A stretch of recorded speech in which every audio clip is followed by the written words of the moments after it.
So we're officially opening the webinar for today. So welcome for this third episode of the React Cluster webinar series. The topic of today will be from data to decisions, how can AI and big data support decision-making in resource recovery from waste? I will be moderating today's session. I'm communications coordinator within ISWA and the iBot for CRMs project. During the webinar of today, we'll have 4 experts with us from various EU-funded projects. So we'll hear about Michalis Maniadakis from Reclaim, Patrick Canisto from ALCHIMIA, Antonio M. Ortiz from iBot for CRMs, and Cesar Arenas Prado from DARROW. They will go over the different applications from solid waste to scrap steel to waste from electrical appliances and electric vehicles and wastewater, and explore how can data-driven tools and AI technology are reshaping the future of industrial decision-making and are being leveraged to boost efficiency and sustainability and waste and resource recovery. So we will be together for about an hour and a half until 12:30. This is the webinar introduction that you see on the slide. We will then go over the 4 different presentations by the experts of today. So they will have each about 7 minutes presentations. And then the second part of the webinar would be an interactive panel discussion on critical questions around the topic of today. We will have time, about 10 minutes at the end of the webinar for Q&A from you. And then we'll conclude for about 5 minutes. Before I introduce the speaker of today, the first one, I would like to run through a few technicalities. So as you can see, the meeting of today is being recorded. So it will be made available on the different projects channels afterwards. So I invite you to follow these different channels to be made aware when the recording is available.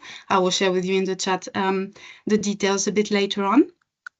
And then today we will be using Slido to essentially just gather in 2 different moments your input. So the first question is, we're going to go through it now. So if you would like to scan the QR code on the screen or go over to slido.com, I will switch screens and then go over to the Slido presentation for the first question of today.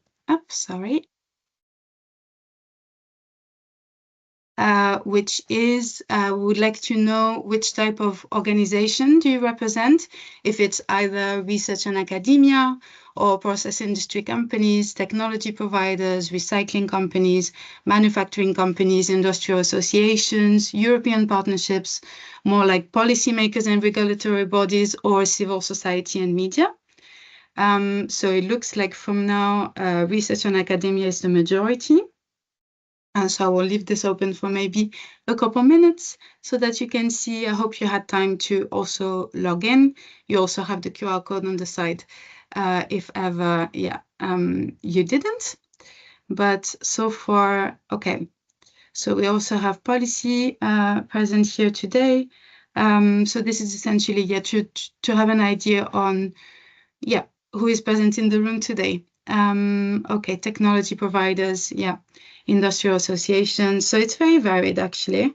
Recycling companies, very nice. Okay.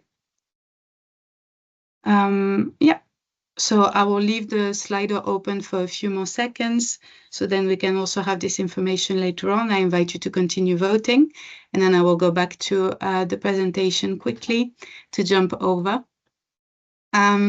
So here we go, up. So the first part of this webinar would be essentially to go over different presentations by experts. So the first expert of today is Michalis Maniadakis. He's a researcher and he's working at the Computational Vision and Robotics Laboratory at Force ICS. He's specialized in machine learning and cognitive robotic system, and he's been pursuing research for about 20 years. And he's currently the coordinator of the Reclaim project. So without further ado, Michalis, I'll give you the floor, and you have about 7 minutes for your presentation.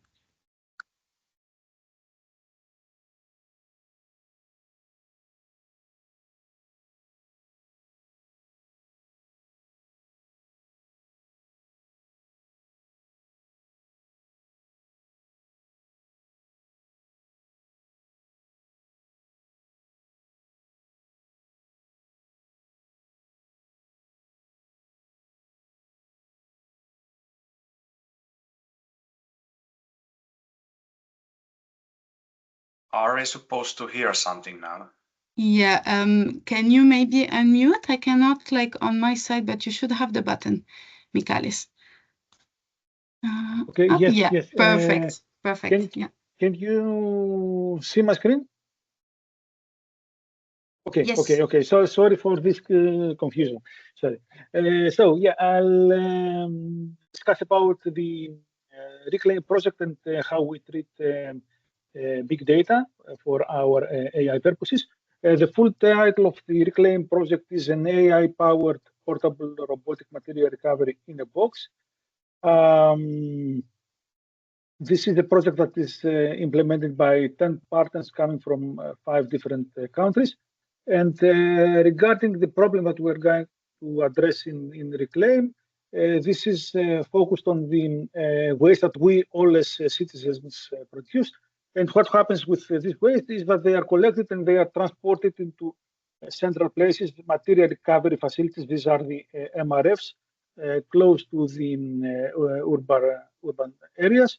And they are processed in order to recover valuable materials. This happens either manually or automatically, but this is not the big issue here because the centralized model that we follow up to now is not efficient for remote areas and for sites where a high volume of waste is produced in a very short time.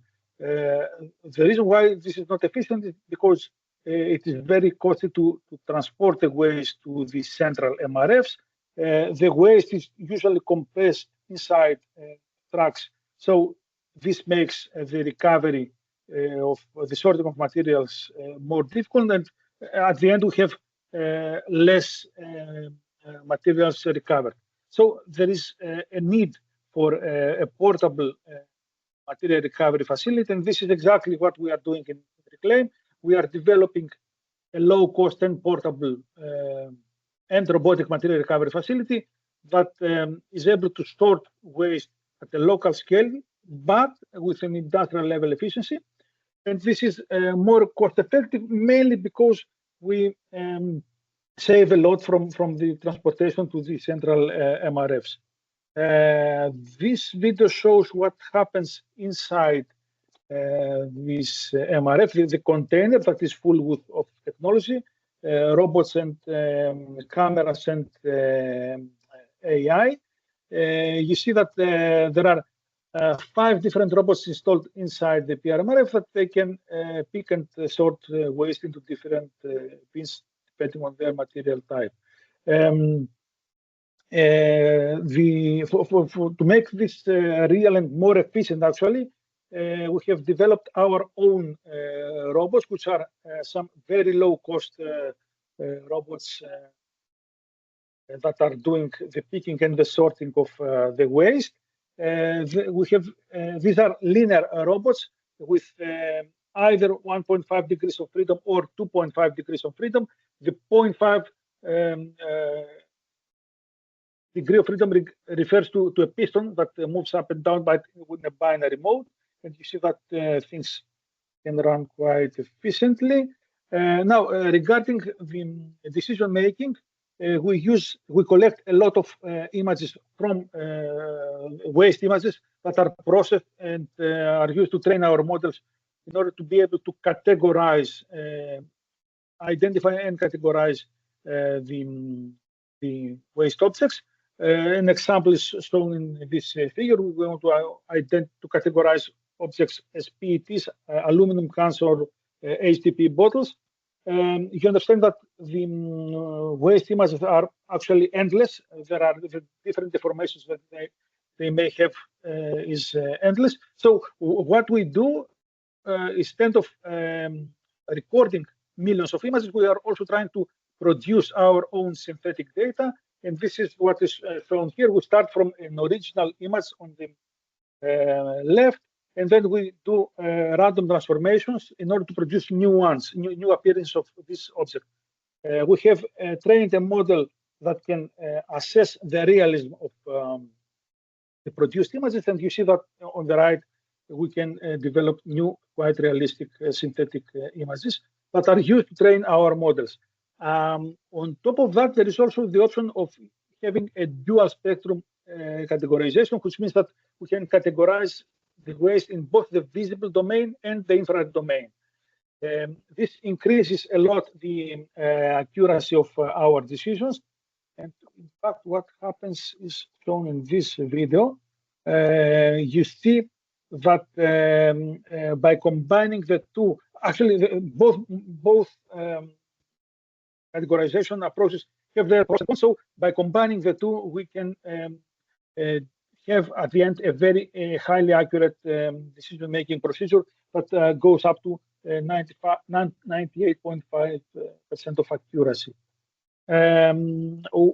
Overall, the container that we have developed is a full system that can be easily transported and deployed in less than an hour. The video shows here what our participation in an exhibition where the whole container was transported and be ready to operate in less than an hour. The PRMRF that we're developing can recover up to 7 different material types. The ones that are shown in this slide: PET, PE, PP, polystyrene, 3 cartons, aluminum, and ferrous metals.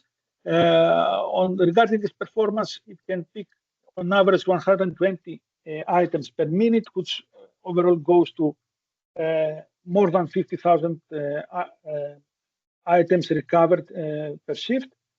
And this is the system that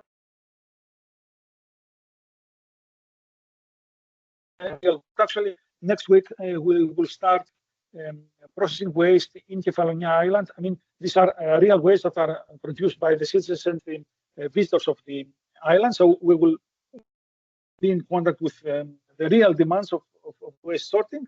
The image on the right shows what happens now in the island. So the whole waste stream is collected and transported to the mainland for processing. This means that we transport both the recyclables that have a value, but also the residue. And after processing, the residue have to go back to the island for land filling. I think that you can understand that this is quite costly, but this is not the worst that we have experienced up to now. This figure shows what happens in the Pacific Islands, where they use airplanes to transfer their waste in central places for processing. So this clearly shows the need for a small-scale waste processing unit. That is the one that we are implementing in Reclaim. And with that, we believe that we propose a new model of the circular economy that is based on the decentralized waste processing, small and local scale. And what we achieve is industrial level efficiency for sorting waste, much less transportation of waste. We believe it improves the material recovery because the waste does not need to be compressed, and clearly this creates opportunity for new businesses and new jobs. That was all. Thank you for your attention, and yeah, we may go. Thank you. Thank you, Michalis. So now we can jump over to the other presentation of this morning. So moving from municipal solid waste to the metallurgy industry. So Petri Canisto is a researcher of industrial software systems, and he currently works on data-driven software architecture for controlling steelmaking. And he's a researcher at the BFI and within the ALCHIMIA project. So if you want to take the floor.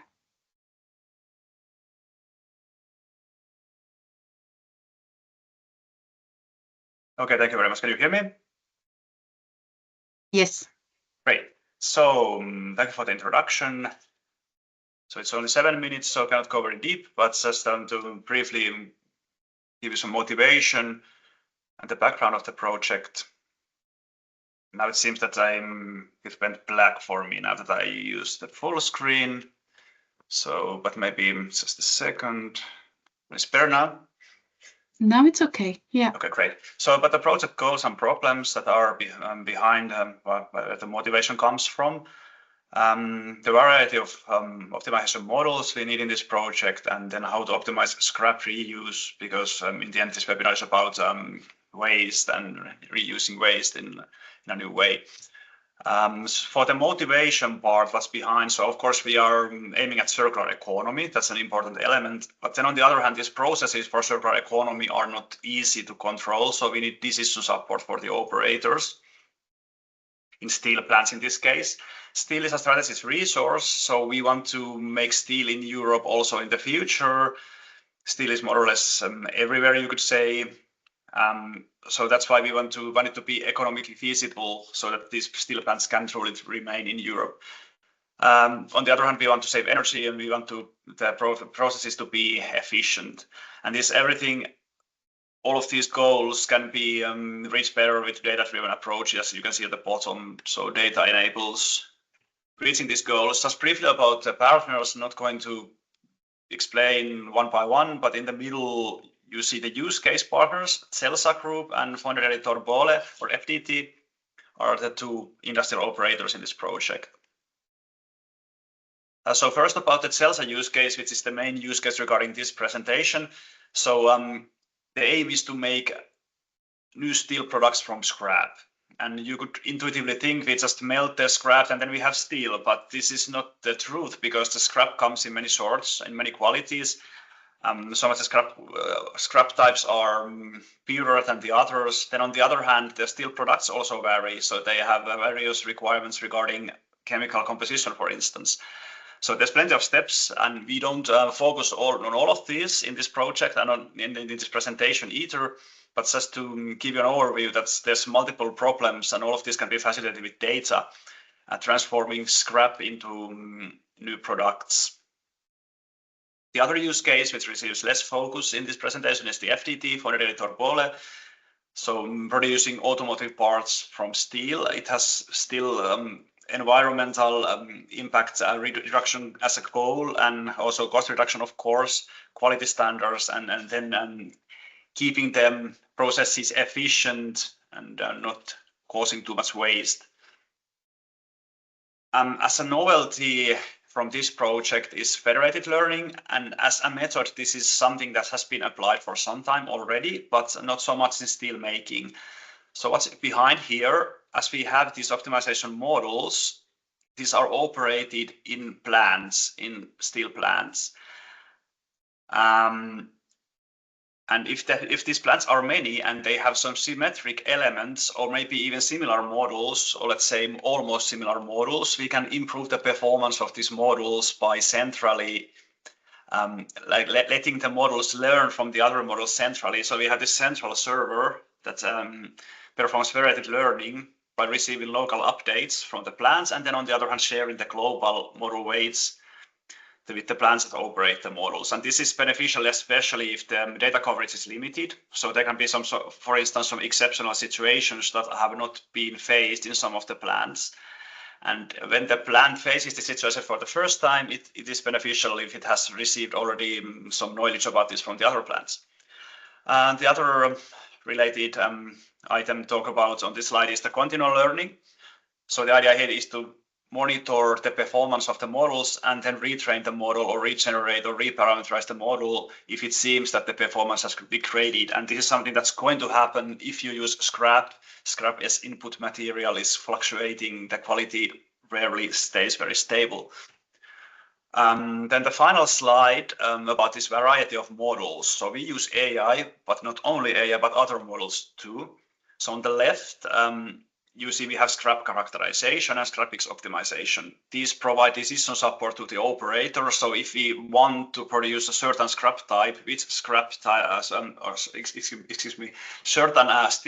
steel quality, which scrap type should be chosen as the input recipe. None of these two models are AI. Then on the other hand, we have this dynamic process model, which operates online as the electric arc furnace that takes the scrap, melts the scrap into steel. This is not AI either, but in this project, we are researching using federated learning to parameterize this model. So even though federative learning comes from the AI scope, it seems that it is applicable even for a dynamic model. Then finally, we have this later furnace model, which is a subsequent process of the electric arc furnace, and this is an AI model. So like you can see, if you just have proper interfaces, the models can actually use the results from the other models and also integrate methods like federative learning. Thank you very much for your attention. Thank you very much, Petri. So we're going to move now from metallurgy industry to waste from electrical appliances and electric vehicles. So we have Antonio M. Ortiz, who is currently a senior researcher within NOSE, where he focuses on the development and the coordination of EU-funded projects. He has international experience in ICT, security, and innovation research. And he's the technical coordinator of the iBot for CRMs project. So Antonio, the floor is yours. Thank you. Thanks, Leah. My part of my presentation is focused on how to recover critical raw materials from urban waste. So to start with, I would like to explain why critical raw materials are important. Well, critical raw materials are strategic materials which are necessary for manufacturing key technologies.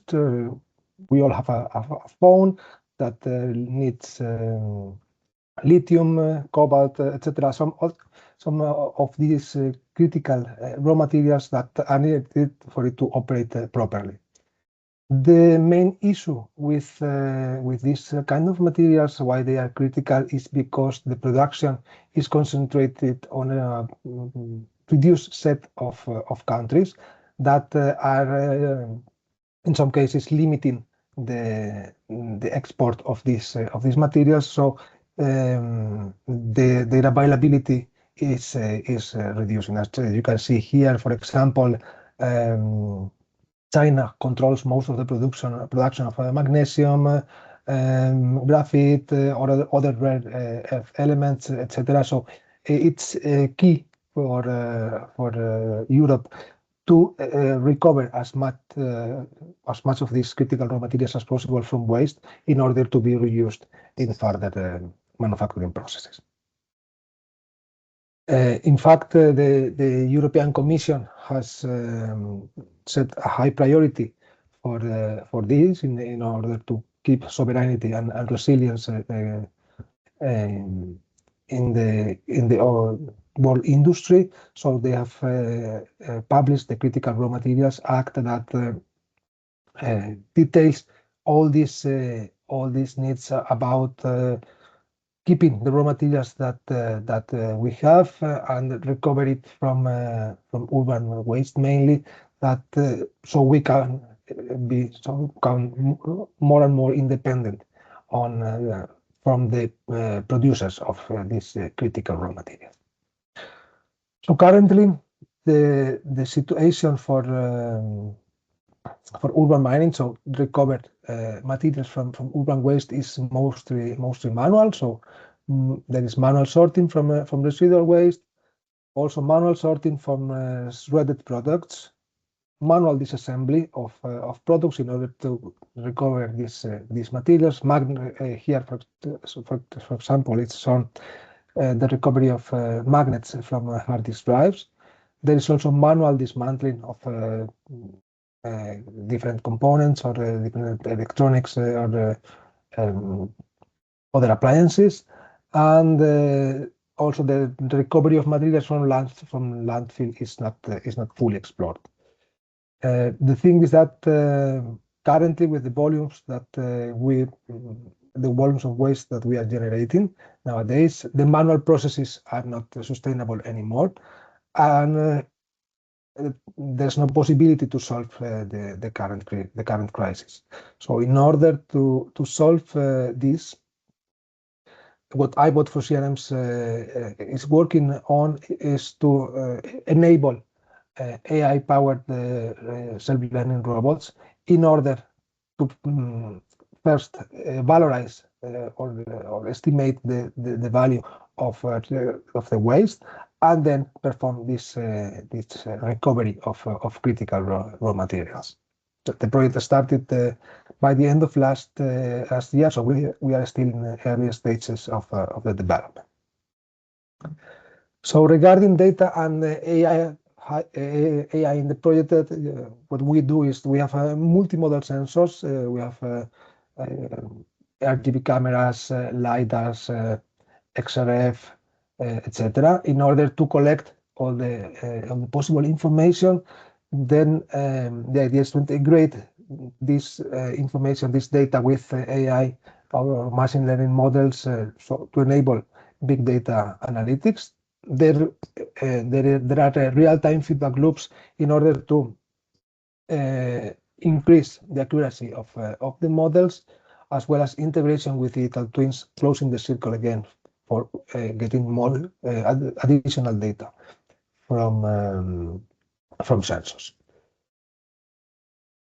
Then regarding the decision-making process, so first we perform data collection and processing in order to identify the different materials that are available in the waste streams. There is also an assessment about the potential value of the materials that can be recovered and the risk of recovering them, the risk of the cost. We need to make this estimation of the trade-off between the effort that recovering this material represents and the value that they can provide. The system will make autonomous sorting decisions, so autonomous picking path planning for the robot in order to take the appropriate materials from the waste stream. The system will learn from experience through reinforcement learning approaches, and there will be traceability and explainability throughout the whole process in order to, with the passage of time, optimize the process as much as possible. So this is the end of my presentation. Thank you very much. Thank you, Antonio. So for the last presentation of this morning, we'll move from urban waste to wastewater. So Cesar Arenas Prado is an engineer focused on process improvement and data analysis. His experience is in healthcare, automotive, mining, and the construction sectors, and he's currently a pre-doctoral researcher at the CIT Centro Tecnológico and a member of the DARROW project. So Cesar, you have the floor. Okay, thank you so much. I'm going to share my screen. Okay. You see me, right? Yes. Okay. Well, thank you so much. Yeah, thanks for the introduction. It's for me a pleasure to be here. Yeah, as you said, yeah, I'm doing the PhD and I work with the SAID and the DARROW project. So the issue of the webinar is that from data decisions, how can AI can big data support decision making in a resource for a recovery from waste? Okay, so this is the agenda where I'm going to skip some parts because I'm going to tell you more about the project. Well, the wastewater plants are really complex facilities because it involves multiple knowledge for being managed. We need some physical knowledge, chemical knowledge, biochemical, biological, because in these facilities, we receive all the water from the outside, from cities, from factories, from agriculture.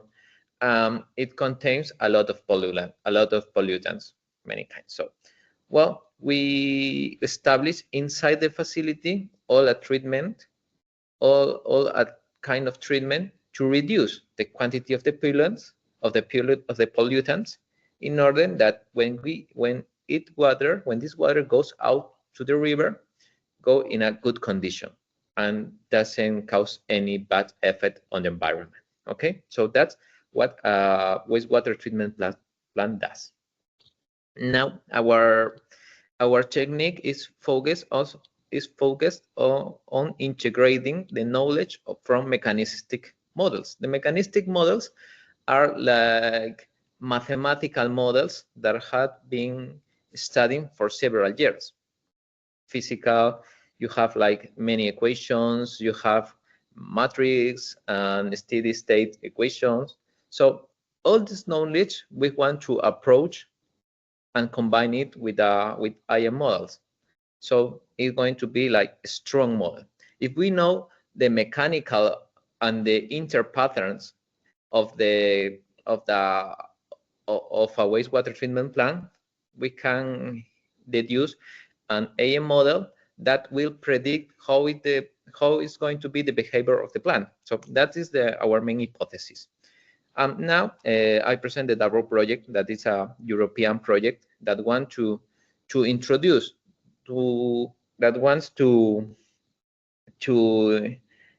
become from waste that wants to increase the technology in the wastewater treatment plants. But why they want it? Because they want to reduce the energy consumption, because the plants consume a lot of energy in the aeration process. We reduce the greenhouse gases. Of course, the plants produce greenhouse gases, for example, the nitrogen. Reduce the waste in the process, chemical consumption, and increase the water quality. Well, is the motivation with the DARROW and how it's going. We are working together. Okay, so I explained basically the water comes from this part. This is the physical process, settler process, and in that area is the biological process where all the magic happen. No, we have the aeration process and the biological process, and after that you go to some settler secondaries and goes out to the river. But here you have some facilities, extra facilities. This is for the sludge. This water, when comes with the sludge, and this sludge it's very rich in components, in organic components that and those components are suitable for example, for agriculture. And also these components can produce biogas, and the biogas produce energy to the same plant. So it's like a closed circle that provides itself. So it's that with the objective of the project, to improve all this process. Okay, so and our technical approach or our technical strategy is to use the mechanistic models that come from the past and create a lot of simulations, like 1,000 years of simulations. That's a lot of data. And we use machine learning models to catch the patterns, to catch the trends, to catch all this internal information that is hidden. And for what? And why? Because we want to create a decision tool. This decision tool is going to be like a support for the workers, for the collaborators inside the plant. Because as I told you at the beginning, you need a lot of knowledge from physics, chemistry, or biological. But with a machine learning model, we can predict the behavior of the plant, and we can give, after an optimization process, a suitable recommendation. So the adaptation for the workers or the person that is involved is going to be faster.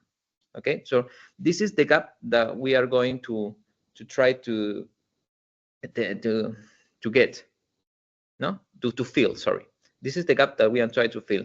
This is a space that is between the technical knowledge and the practical knowledge. Okay, this is the sketch that we use. This is the BSM2. If there are somebody from the industry here, knows that it's a standard in this sector. And the data frequency that we are using is hourly. The software is the WES, and we have 6 kind of scenarios, like very rainy and very dry. Okay, so we generate like 1,000 years of data, and we establish our database.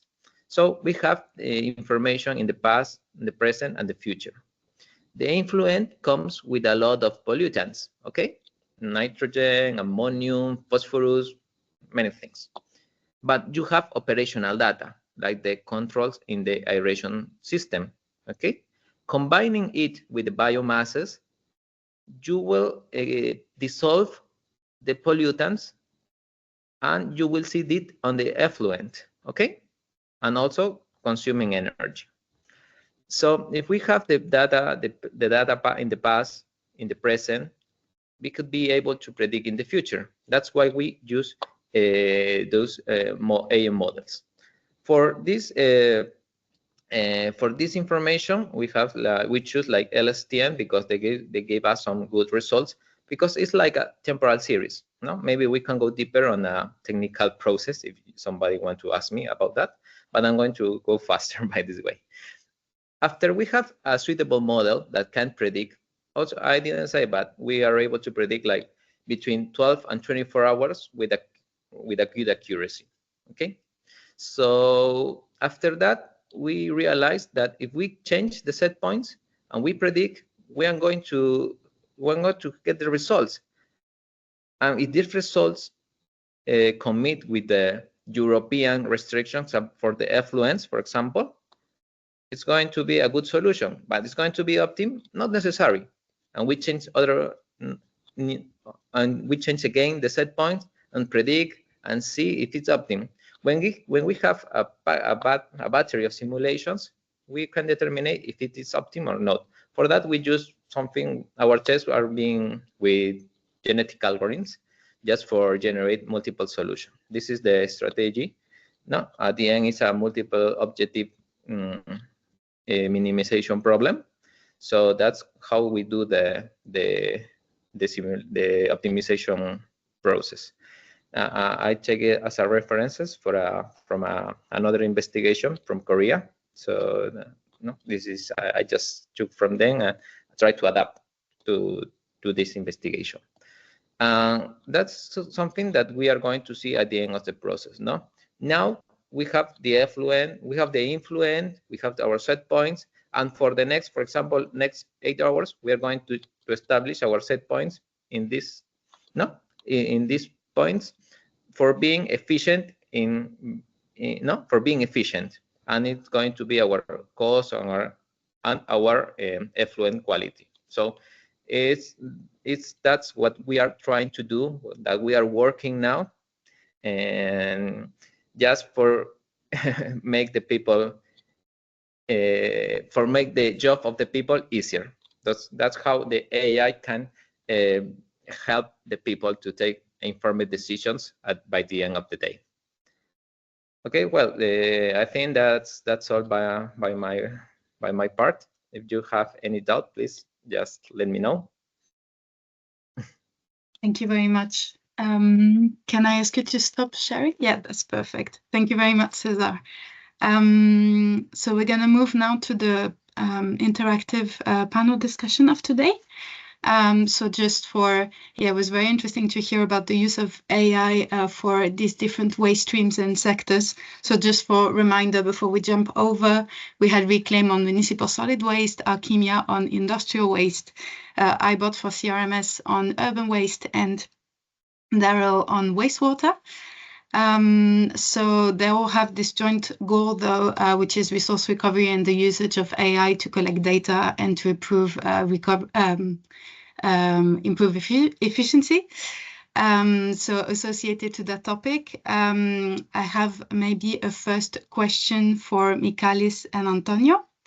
I would like to, you both mentioned, the use of robots in both Reclaim and iBot for CRMs. Could you explain how this data is used for robot control, and how can you evaluate if the robot made the right decision? So starting with Michalis. Yeah, thank you. As we mentioned it was mentioned in my presentation, this data, the collection of the data, the images of the waste are used for training the models that then provide the goals for the robots, what needs to be picked and where it needs to be placed. Now, regarding the evaluation of these decisions, this is a really challenging task, actually, because as I said in my presentation,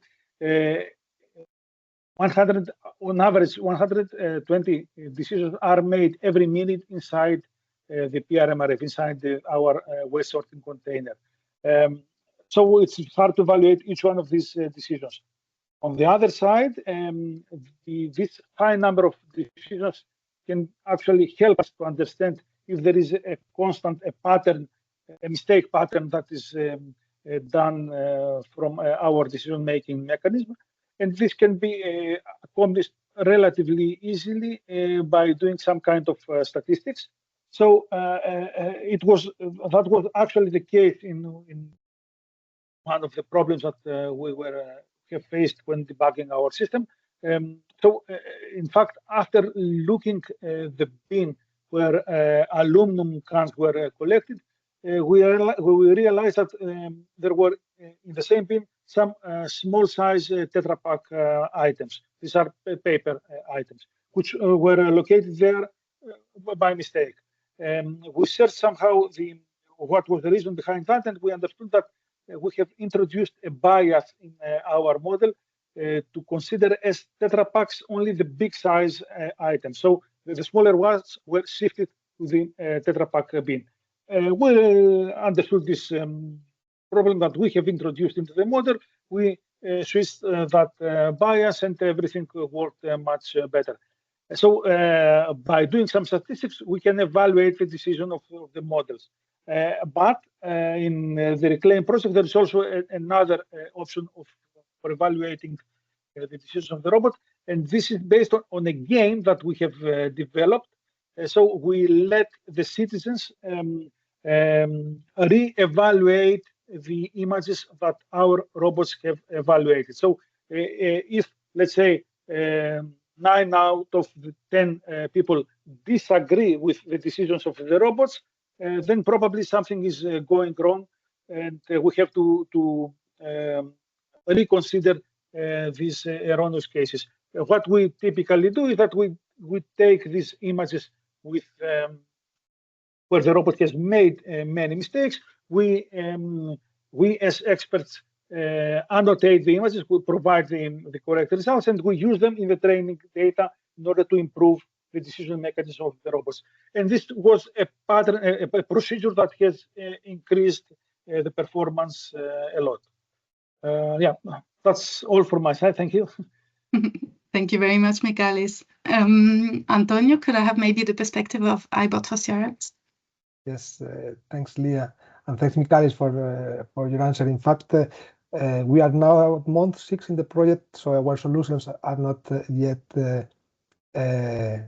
very advanced, but we have planned activities first for collecting data using, because for the waste streams, in order to identify and recover the critical raw materials, sometimes there can be occlusion problems. The materials that we wanted are hidden by other waste components, etc. So in that sense, we will use hyperspectral cameras and XRF, so X-ray fluorescence, in order to accurately locate and identify the materials that we want to recover, to extract from the waste stream.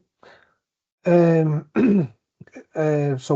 in that way we understand the waste flows, what's the variability, the heterogeneity, etc. So what are the characteristics of this flow, and what is the best way to recover the critical raw materials.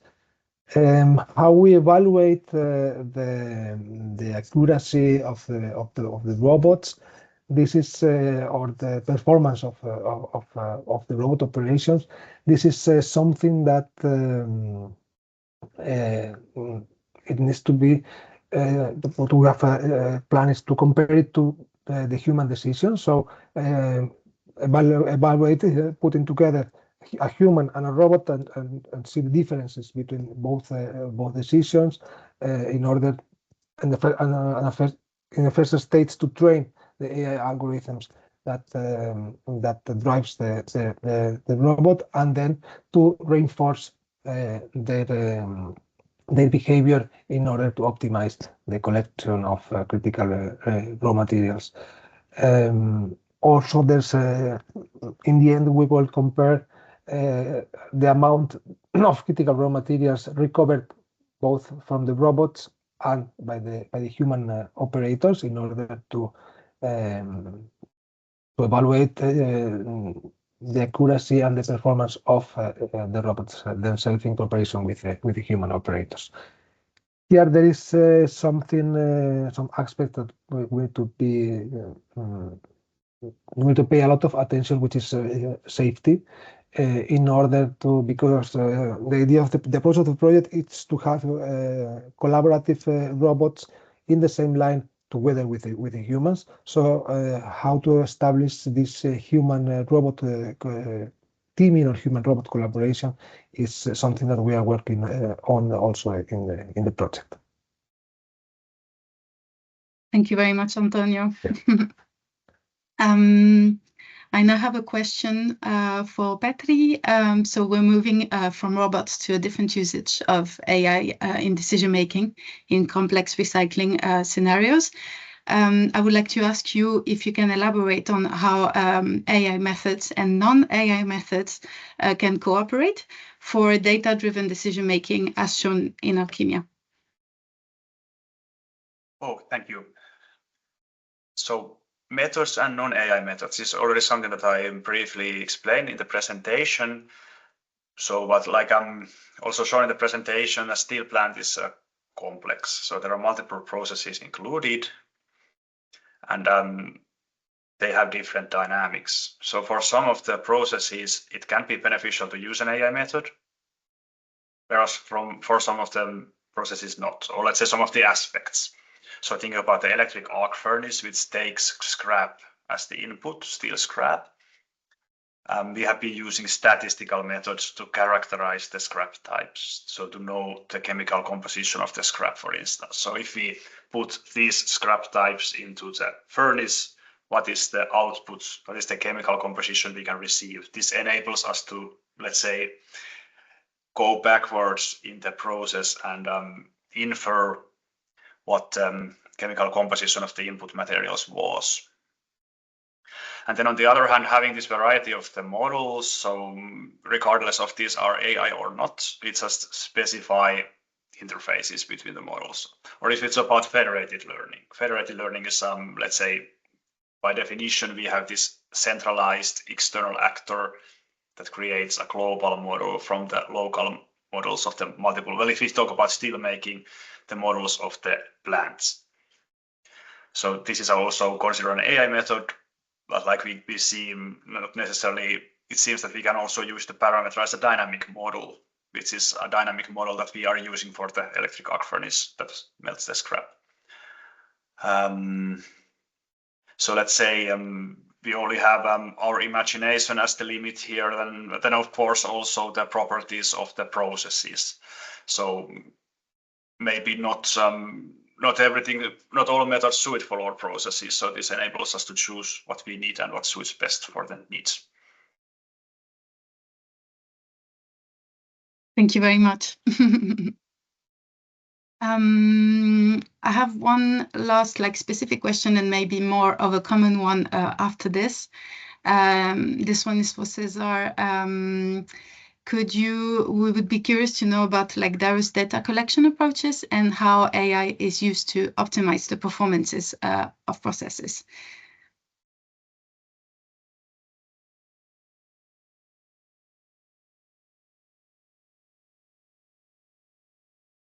I cannot hear you are muted. Yet. Yeah. Okay, thank you for the question. I'm going to share my screen again to explain it better.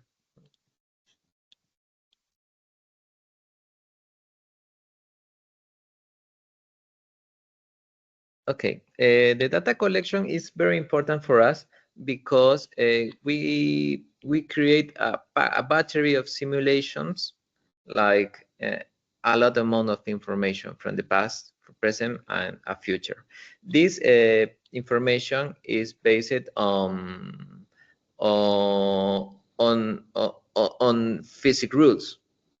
physical rules. So it's it's very similar to the real issues. So we cast that approach and we set up to our models.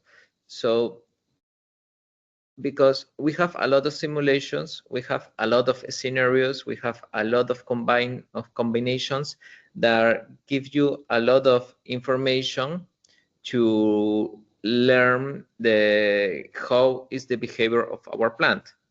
So it's a very important point, and that is the strength of this method, because we combine the theoretical experience and the practical experience, and then we can take some decisions based on the optimization process. Based to the now going to the second part of the question, the optimization process is an iterable process that change the set points, change the operational points in the plant, and predicting it with these set points. With the influent set points and prediction, we will be able to see if the prediction can meet the constraints and if it is optimal. So what are the rules for the optimization? Well, we have the effluent quality index, that is a combination of the main pollutants that we have to avoid in the effluent. So this effluent has a weight. We establish an equation, establish some boundaries also that are the limitation from the European Union. We have the operational cost index, that is the cost of the operating the plant, and we have the methane production, that it's going through another line, through the sludge line. Combining these factors, we have a multi-optimization problem, no, that creates many possible solutions. With a genetic algorithm, we choose just a good one. Maybe it's not the best, but it's a good in a reasonable time. So that is how our optimization process works. Yeah. Yeah, thank you. That's perfect. So I have one last question for the panel discussion, which is essentially going to be addressed to all four of our experts. So the projects are all developing solutions that we hope will be uptaken by the industry. So what are the challenges that you foresee arising from that? And do the solutions that you mentioned scale up also? So maybe we can keep the same order. I can start with Michalis. Yeah, thank you. Actually, as I noticed in my presentation, the system that we have developed is already installed and is ready to operate by the end of this month in Kefalonia Island. It will process the waste coming from the citizens. And it is certainly a scalable solution that can be copied and applied in other islands as well. In Greece, we have many islands, but in Mediterranean too. But I mean, there are many places around the world that this small unit can be of use. The main challenges for that regards the quality of the input waste stream. Usually in the large industries that process our waste, there are several steps that waste are filtered, and we assuming for the operation of our system that there is a certain quality. What we assume is the PMD, the plastic metal drinks quality. This is a known quality type for waste across Europe. So if we have this as an input, we believe that our system will perform really well. So the main challenge is to guarantee this quality for our input. Thank you. Thank you. Antonio, maybe could I have your input? Yes, sure. Thank you.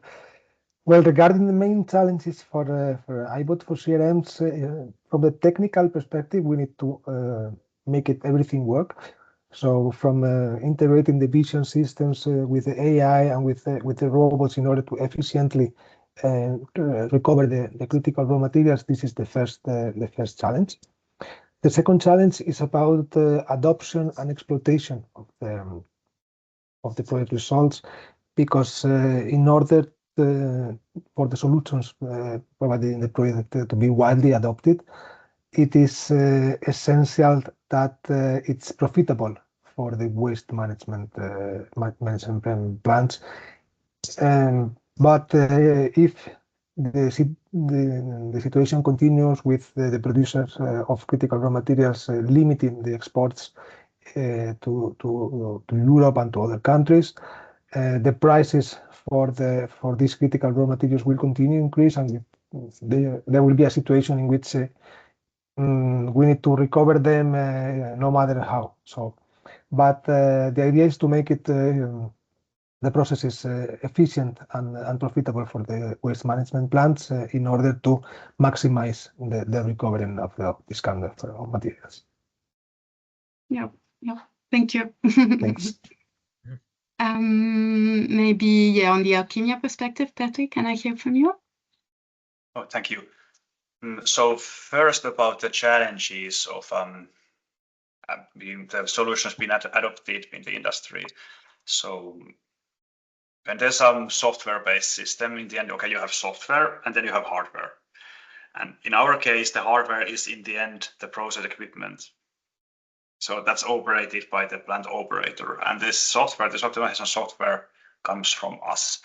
As long as we are in the research project, we are developing everything, the researchers are there, the researchers are available, they are searching, trying to reach the goals of the project. But once the project is over, then it means that either there must be some sort of, let's say, service model for somebody to maintain the software, the models, or the operators must adopt the knowledge by themselves. Because basically no software is today something that runs infinitely. You will have to update it. Maybe the plant operator installs a new sensor or new camera or something that adds, let's say, new ways for the software to optimize the process, or maybe there's some security related that must be updated. So this is truly something that must be negotiated with the operator during the project or after it soon.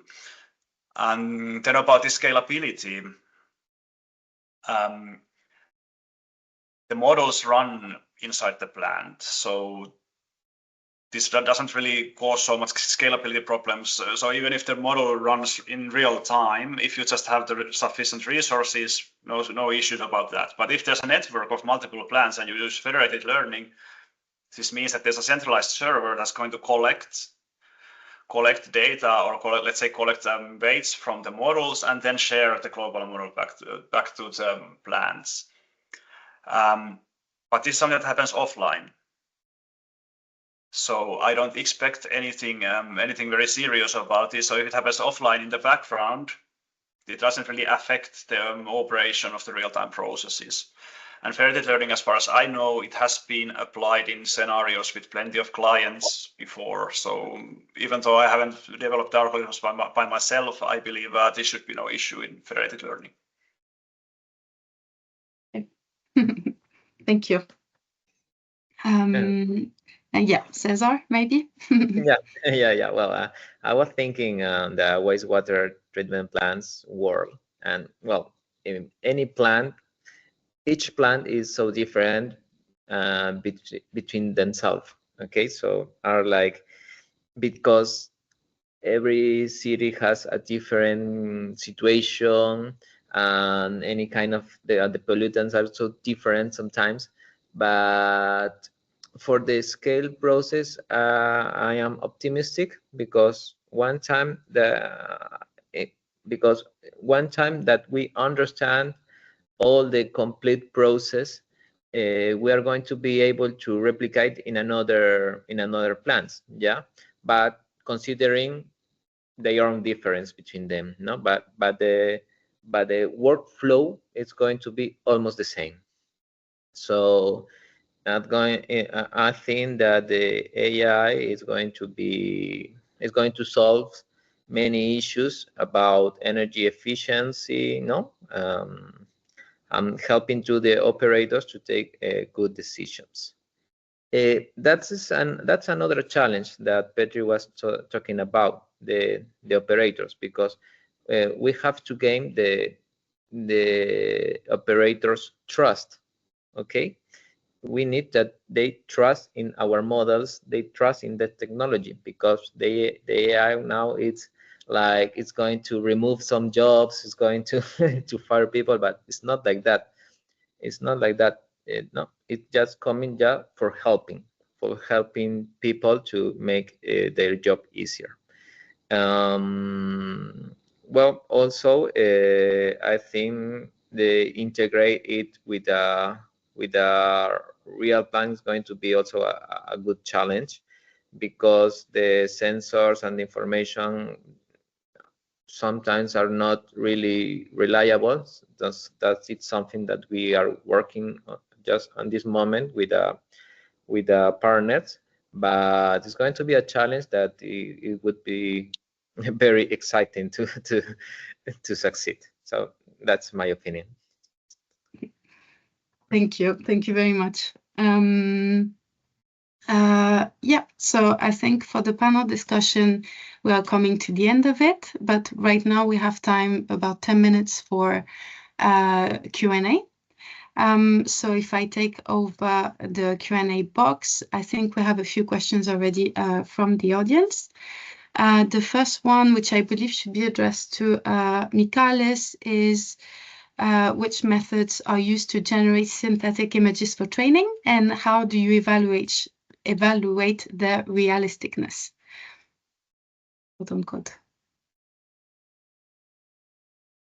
Yes, this is a very practical question to the point. What we do is that we use elastic deformations, actually. So we apply a grid on the image, and we try to make many small movements on this grid. And we can do it for, I don't know, for some thousands of times. So we can come up with some very strange appearances of the objects, but also some very realistic ones. So this is what is done for the generation of the images, and then for the assessment of the images, we have just trained a neural network to assess how realistic they are. So this is pretty much what the GAN approach is doing. I'm pretty sure that the person that made this question is aware about the GAN models. So we have copied thus the discriminator. We have developed our own discriminator similar to what is done with GANs. Thank you. Thank you. Yeah, I have another question from the chat, maybe to Antonio. What are some of the methods you use to ensure traceability and explainability? Yes, thank you. Well, for traceability, the idea is to use different mechanisms, of course, version control for the different code developed in the project, the models, etc. Use metadata standards as well. So the idea is that we can, we find an error or something that we want to redo somehow, we can revert in order to see why the AI maybe has made this decision. Regarding the explainability part, the idea is to use white box models whenever feasible, so decision trees, linear models, etc., in order to make it more easy to explain the decision that the AI has made in the project.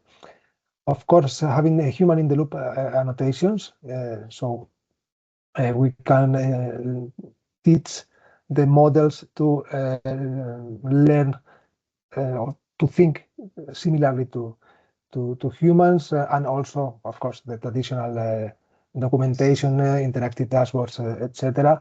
Always with ethical and legal explanation reports in order to guarantee that any AI decision is compliant with applicable regulations and with the ethical recommendations. Yeah, thank you very much. Okay. So there is another question in the chat. So to Petri, thank you for your presentation. I have a question regarding the use of federated learning and continual learning in production environment. Does the reaction time or latency impact production efficiency? And are there any studies in this project addressing this aspect? Okay, thank you very much. An important question. So federated learning is not used online, but it's more like a background piece of functionality. So like we know in process control, you sometimes have response times, or you want to know, for instance, what is the temperature of the process in real time, or you want to see the events, temperature measurements, and so on. And this is not something where the federated learning is involved, but it's more like background activity to improve the model in the long term. So in this sense, it doesn't really, let's say, it is not critical regarding the response time. The continual learning part, I would say it is more or less the same, because if the goal of continual learning is to notice when the performance of the model has degraded, and it should be regenerated or retrained. And this is not something that is noticed immediately. So the dynamics of the processes are slow. And so if I say that, for instance, electric arc furnace, the process takes like about 60 minutes to finish. There might be differences, but let's say this is the degree, so 60 minutes more or less. And actually, you are most likely going to observe multiple processes before determining that now it seems the model doesn't perform very well. So we don't have that strict or fast response time requirements regarding continual learning either. I hope this clarified it a bit. Yeah, and in case anyone has any questions, you also have every LinkedIn pages and websites and emails in the chat, so you can always reach out also and continue the conversation offline after this. I have a question for Cesar about how do you think this AI-based approach compares to traditional operational classic expert system in wastewater treatment plant? Well, there is something that we were talking inside my group, but it's going to be a decision tool. A decision tool is suitable for adopt an informed decision. So that's the big difference, because the old systems are rule-based and they are very strict with that. When they observe some variation, something that is not preset, pre-established, maybe it can cause some kind of conflict. So when we apply the AI models, we just work with the information of the real plant, and we can establish the rules that these plants works today. Also, there are many things that we apply. For example, for detecting if something is going wrong, we can establish some models with the same information, and we predict the effluent. It gives you more information to the operators. So it's like more efficient and it's clearly. So we think that's the big point for that tool, to implying that tool on this process. And also the environmental caring, because getting efficient in this process is really important, because we affect directly to the nature, and we do that, and we cannot allow to do it bad, because we are contaminating. This is going to be really bad for the world that we are trying to care. So, I want to tell something, because those few weeks a lot of people was saying that the AI is like consuming water and is going to finish with our water. Something like was trend topic, no? Because many people was publishing like photos, like images created by AI, but it's not really like that. The technical industry, the technical industry, concretely on the servers, on the infrastructure, yeah, of course needs water, but the water that the AI needs for the refrigeration process is just the 0.2% of the global consume. There are a lot of industries that consume a lot more. For example, agriculture takes the 70% of the total water. The industry takes the 20%, and the houses take just the 10%. So it's a short percentage that we use for the AI. So don't be desperate for that. Thank you very much. You're welcome. Thank you, Cesar. So I think like we are running out of time for the Q&A section. So once again, if you want to continue conversation offline, I invite you to check out the links in the chat box. So I will share my screen again for essentially one last interactive sort of question for you. So if you want to head over to the Slido, we would like to hear about essentially, what are the main takeaways that you have from the panel discussion that we had, and what did you get from it? Or like, this is a word cloud, so this is an open open question essentially, to hear from the last hour, what did you learn, or what do you get from that conversation? So I hope, I see people participating, so you still have the QR code on the left side, and you can always enter slido.com also with the number. So I will give you a few seconds to maybe connect and give your input on this. It's also very welcome.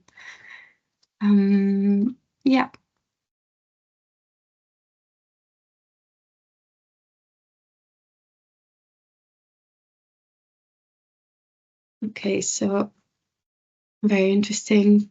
AI is helpful in managing data. Yes, it is.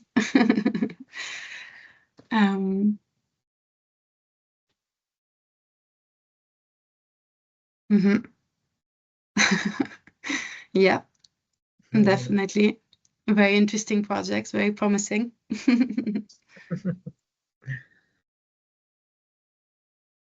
Yeah, okay. So for now it's stopping. I will leave it. Okay, perfect.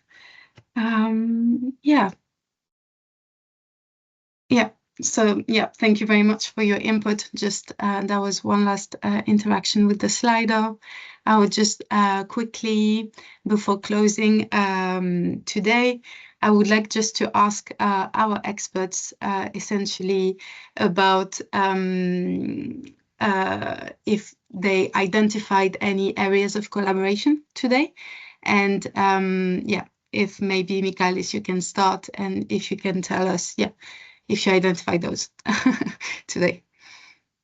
Yes, it's a bit tricky to find an area of collaboration with the waste treatment, but certainly with iBot for CRMs, I think that we share some common approaches that we can discuss further, and I mean